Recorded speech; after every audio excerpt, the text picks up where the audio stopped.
nama saya Putu Anggita Pratnya Dewi dari program studi Sarjana Keperawatan kelas B tingkat 2 semester 3. Dalam video pembelajaran kali ini saya akan membahas tentang hubungan terapeutik atau therapeutic relationship. Nah, sebelum saya akan membahas, kira-kira teman-teman sudah paham belum apa sih itu therapeutic relationship? Nah, untuk lebih memahaminya, mari kita bahas apa itu hubungan terapeutik. Nah, mari kita bahas hubungan terapeutik ini dari definisi. Apa sih definisi dari hubungan terapeutik atau therapeutic relationship? Menurut Stewart dan Sandin tahun 1987, hubungan terapeutik adalah hubungan kerjasama yang ditandai dengan tukar-menukar pikiran, perasaan, perilaku, serta pengalaman dalam hubungan intim yang terapeutik. Menurut pemahaman saya, hubungan terapeutik adalah hubungan antara dua orang atau lebih, yaitu antara perawat dan juga klien, yang bertujuan untuk terapi, kesembuhan, serta pertumbuhan emosional dan psikologis. Untuk itu, dalam hubungan terapeutik perlu adanya memahami hubungan antara perawat dan juga klien, di mana hubungan ini adalah foundation atau dasar dari asuhan keperawatan. Maka dari itu, hubungan ini bersifat mutual. Nah, untuk itu, kedua pelaku dari hubungan ini, yaitu perawat dan klien, harus bisa menghargai keunikan dari masing-masing pribadi dan keunikan statusnya sebagai manusia. Maka itu tak hayal, perawat harus bisa menguasai atau memahami perannya dalam hubungan antara perawat dan juga klien. Selanjutnya yaitu tujuan dari komunikasi terapeutik.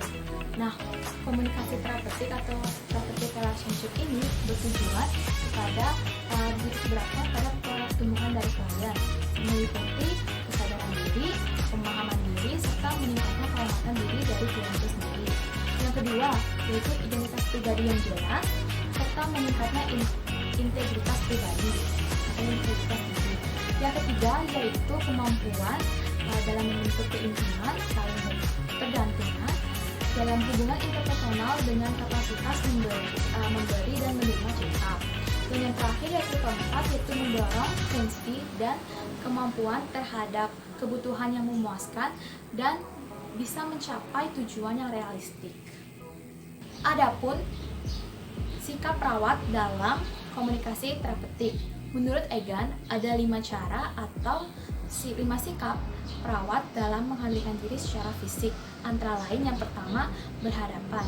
Menghadap kepada klien, posisi menghadap kepada klien secara jujur dan terbuka, di mana posisi tubuh dan wajah menghadap sejajar dengan klien itu memiliki arti bahwa saya siap membantu Anda.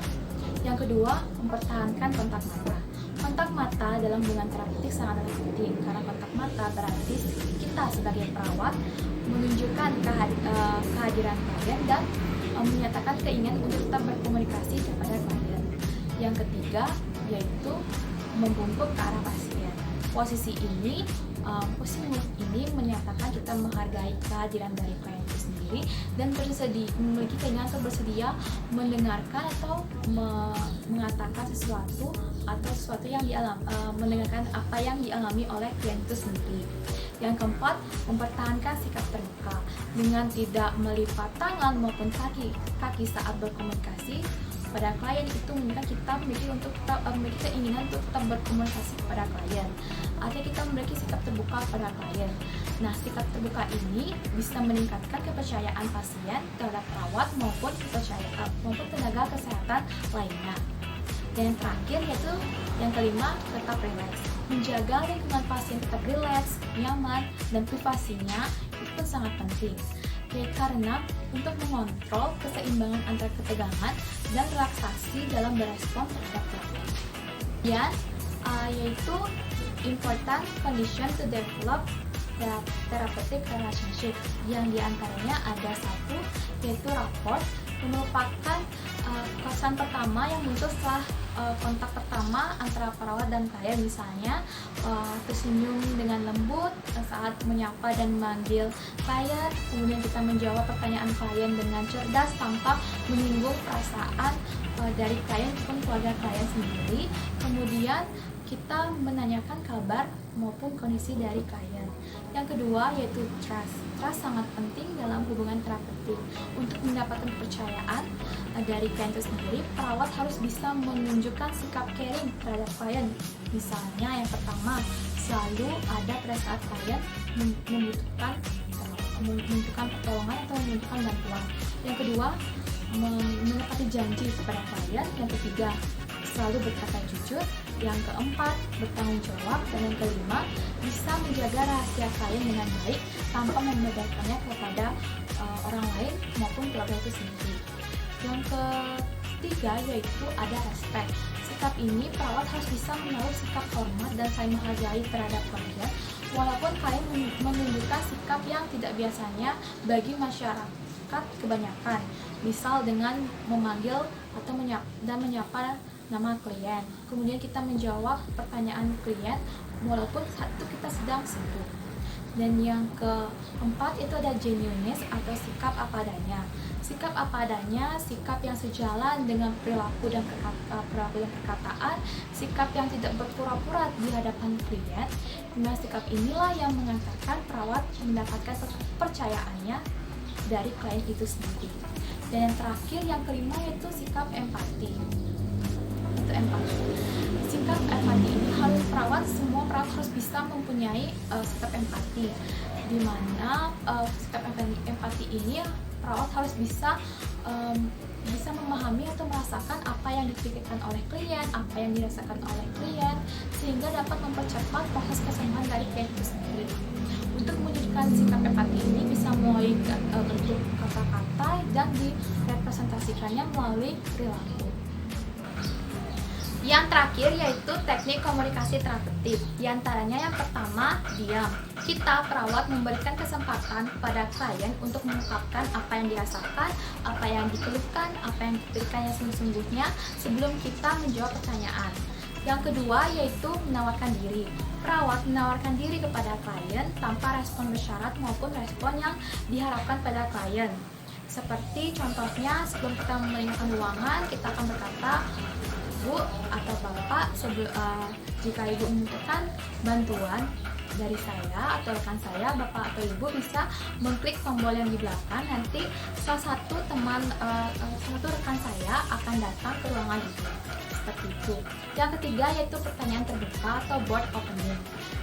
Di sini perawat menanyakan pertanyaan terbuka kepada klien untuk memancing klien mengatakan yang sesungguhnya yang dialaminya, sehingga itu bisa mempercepat proses penyembuhan.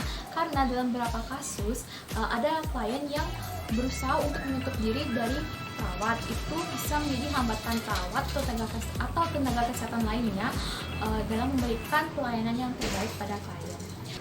Lalu yang keempat ada refleksi, yaitu teknik mengulang ide, perasaan, pernyataan, dan pertanyaan yang diajukan oleh klien sehingga perawat memahami apa yang diajukan oleh klien. Nantinya itu bisa tidak terjadi miskomunikasi antara perawat dan juga klien. Yang kelima yaitu ada pengulangan atau restarting, yaitu mengulang apa yang dinyatakan oleh klien, apa yang ditanyakan oleh klien sehingga perawat dan klien itu memiliki satu pemahaman dan tidak terjadi miskomunikasi.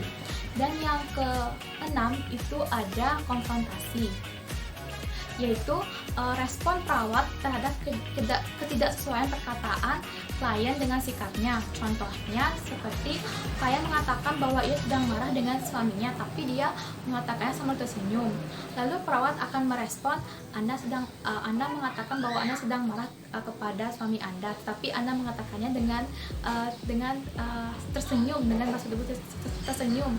Jadi itu merupakan konfrontasi tidak sesuaian antara perilaku klien dengan perkataannya, seperti itu.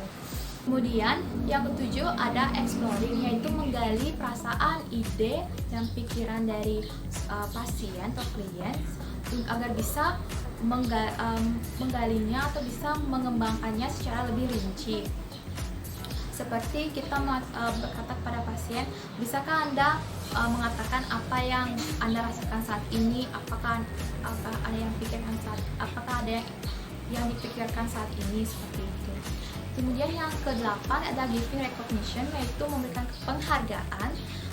Seperti kita artinya kita itu perawat menghargai kehadiran dari klien itu sendiri.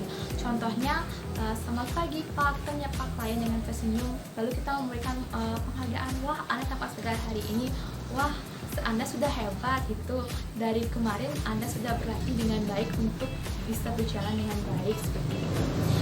Yang terakhir yaitu yang ke-9 ada focusing, yaitu kita memfokuskan apa yang kita diskusikan antara perawat dan klien, sehingga yang kita diskusikan itu tidak keluar jalur, kemudian yang kita diskusikan itu bisa lebih spesifik dan mudah dipahami.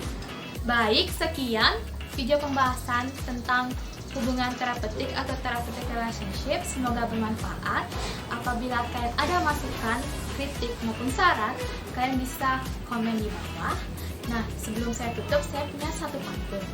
Jalan-jalan ke Tabanan, tak lupa makan ketan. Sampai jumpa, aku ucapkan pada pendengar sekalian. Terima kasih. I will see you guys on next video. Bye-bye.